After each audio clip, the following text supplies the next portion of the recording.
Bom dia, gente. Eu queria dizer que estou muito feliz de ver a plateia tão cheia assim. Eu sempre brinco quando vejo muito cheia assim, falo, desculpe-nos pelo sucesso, né? De ter tanta gente importante do setor automotivo aqui presente. E eu quero, na introdução desse evento, dividir com vocês algumas ideias, alguns conceitos que me pareceram interessantes. Falar um pouquinho sobre armas digitais versus alma digital. E a indústria automobilística, sem dúvida, evoluiu muito nas últimas décadas, mais do que no século anterior. Novas formas de energia e a integração digital, como a gente acabou de ver agora, estão, de certa maneira, revolucionando os produtos do setor. Só que, olhando de maneira, vamos dizer assim, estratégica para o segmento inteiro, a gente percebe que as premissas que direcionam essa indústria ainda permanecem as mesmas, ou seja, enquanto os produtos evoluem, os paradigmas de gestão ainda resistem às mudanças. Isso não é muito diferente do meu setor, o setor de mídia, de comunicação, onde também estamos evoluindo muito nas ferramentas e principalmente nos gadgets, mas muito pouco ainda na forma de gerir nos novos modelos de negócio. Nós estamos implementando cada vez mais armas digitais, mas ainda não adquirimos uma alma digital, tanto no setor de mídia quanto, acredito, também no setor automobilístico. E o problema é que a revolução não acontece quando a sociedade adota novas ferramentas, e sim quando ela adota novos comportamentos. É isso que altera definitivamente um setor ou uma indústria. A alma digital é ir muito além de incorporar armas ou ferramentas digitais ao produto. A alma digital é, de certa maneira, estabelecer o zeitgeist na concepção, na fabricação, no processo, na gestão e na relação com o mercado. Exemplo, rever estruturas piramidais de autoridade e comando, criar modelos colaborativos de gestão da inovação, integrar Big Data defensivo e ofensivo através de Data Lakes, utilizar blockchain nos processos de documentação e registro, desenvolver realidade aumentada como ferramenta de treinamento e comercialização. E a lista segue, não é? Trocando custos fixos por variáveis através de sistemas generativos, mantendo uma relação constante com seus clientes a custos permissivos, utilizando algoritmos na formulação de esforços de cross-selling, criando novos canais complementares de venda, serviço e atendimento, reduzindo o custo de pesquisa, inovando na busca de informação. Eu poderia passar amanhã aqui dando a vocês alguns exemplos de como alma digital significa muito mais atuar na gestão do setor e não apenas nas suas ferramentas ou nas suas armas digitais. A alma digital é muito mais uma questão de ótica do que de fibra ótica. E, no fundo, nós estamos hoje com uma ênfase muito grande tecnológica e menos de gestão. Significa ver o negócio sob um outro prisma, reavaliar processos e quebrar paradigmas. Vou dar alguns exemplos a vocês de por que eu estou falando isso. Primeiro, nós precisamos evoluir nos conceitos e não apenas nos features. O mundo digital nos trouxe uma nova forma de gerir e não apenas uma inédita maneira de se comunicar e de produzir os nossos produtos.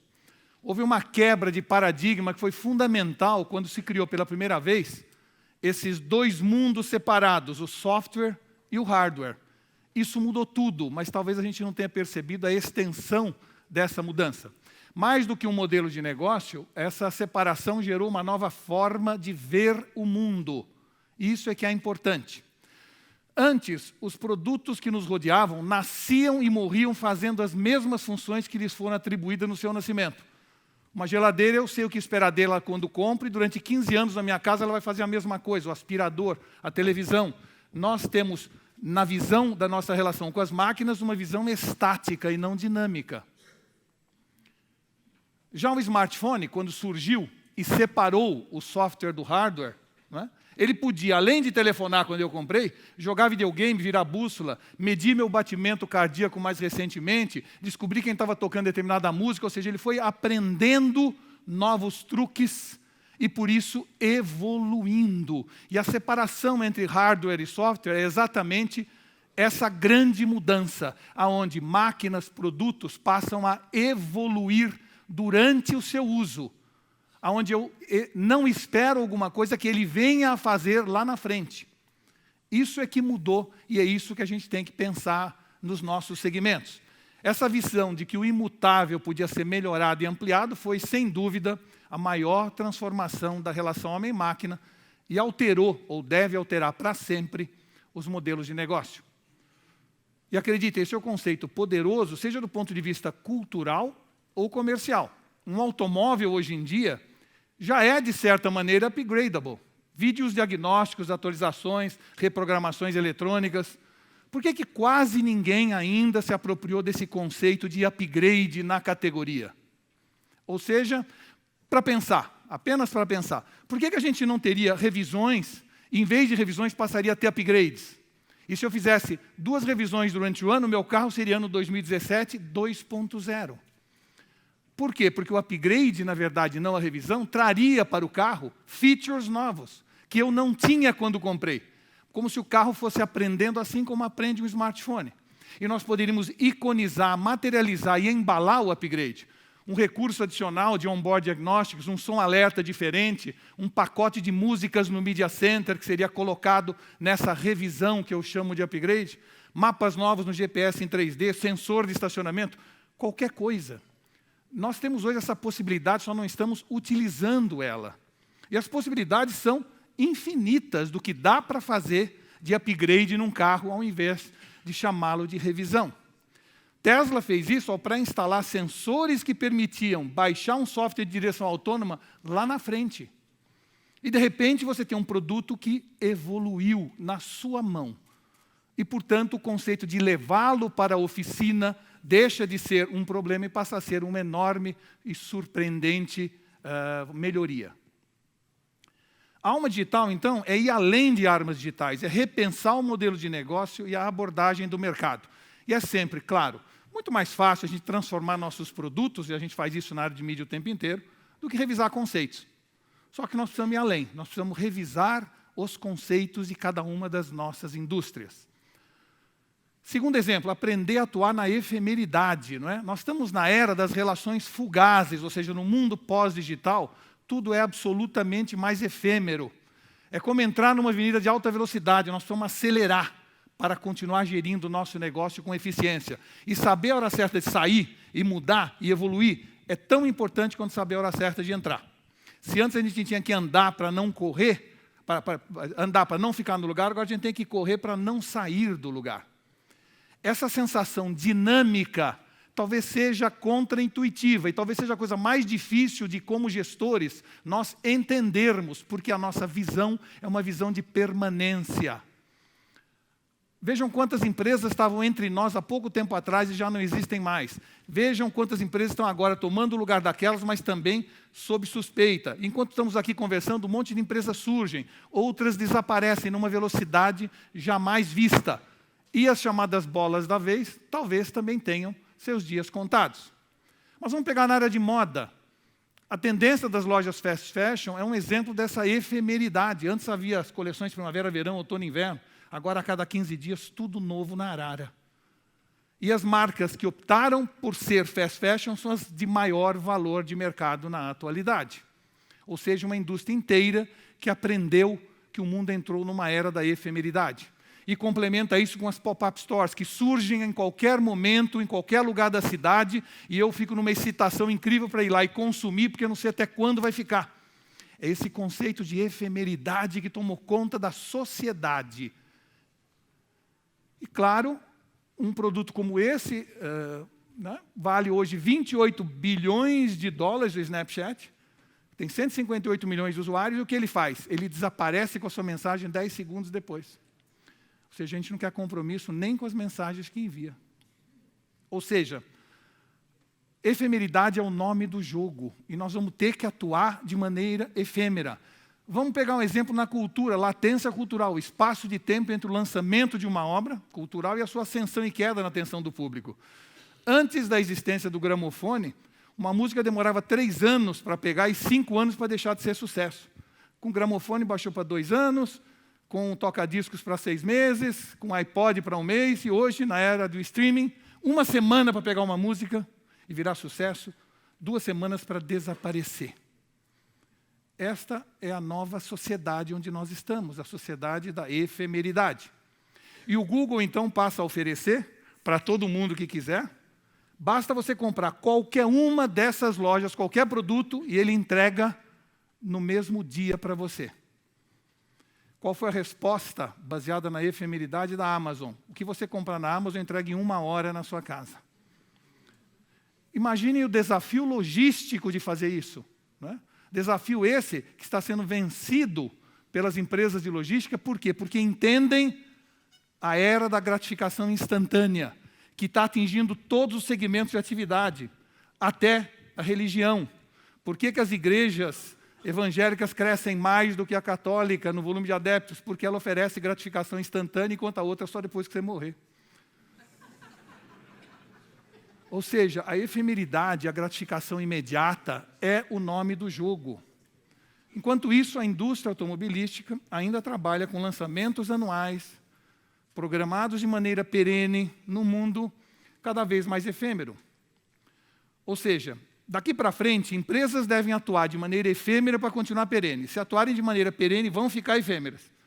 E as empresas não morrem mais somente por fazer coisa errada, elas morrem também por fazer coisa certa por um tempo longo demais. É isso que mata uma organização daqui para frente.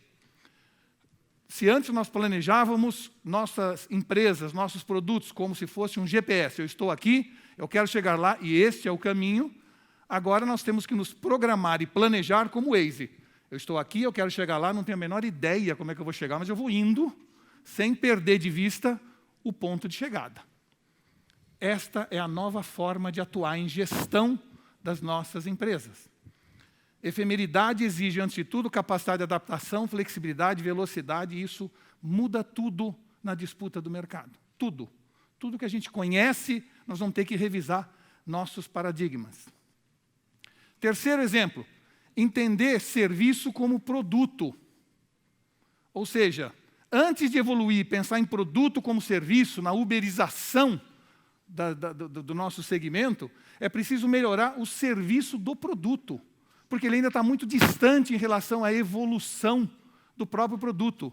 É a mesma diferença entre os aviões e os aeroportos.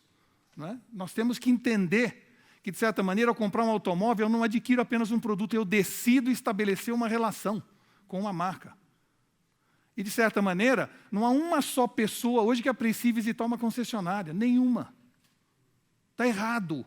De certa maneira, comprar um veículo ainda é cercado de desconfiança e insegurança. A gente deveria gostar de ir a um dealer como a gente vai à Apple Store. Mas não é essa a sensação que a gente tem quando vai até lá. Não há essa preocupação de que o serviço é integrante do produto e vice-versa. O mundo está rumando para o digital e para o experiencial. Nós precisamos estar atentos a esses dois vetores simultaneamente. De certa maneira, a alma digital é isso, é entender a simbiose desses dois universos e utilizar toda a tecnologia para desenvolver uma nova relação que integre as dimensões produto e serviço. Quarto e último exemplo, ter mais mulheres na direção. Ou seja, a alma digital é mais mulheres no comando, não dos automóveis, da indústria. É fundamental que a gente reveja este outro paradigma. A presença da Mary Barra na liderança da GM é ainda um ponto fora da curva. E no Brasil, Ana Teresa Borsari ainda também é uma exceção. A verdade é que mulheres na indústria automobilística estão lá, mas não lideram.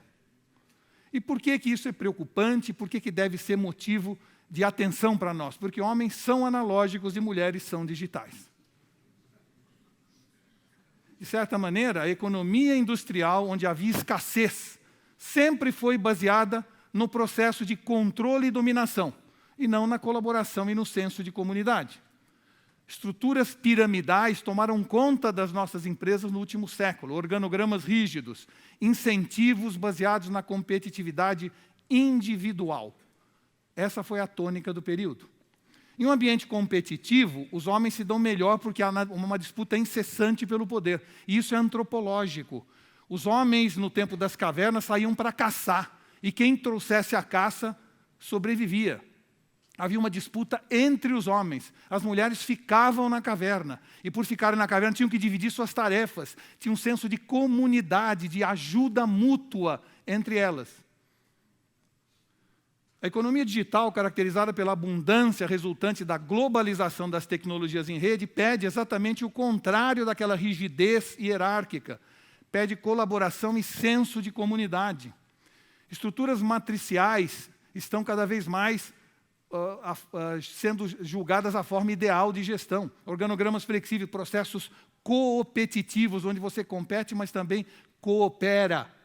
Isso tudo determina novos modelos de gestão. E num ambiente colaborativo, onde qualquer estrutura é mais participativa e descentralizada, é a mulher que se sai melhor.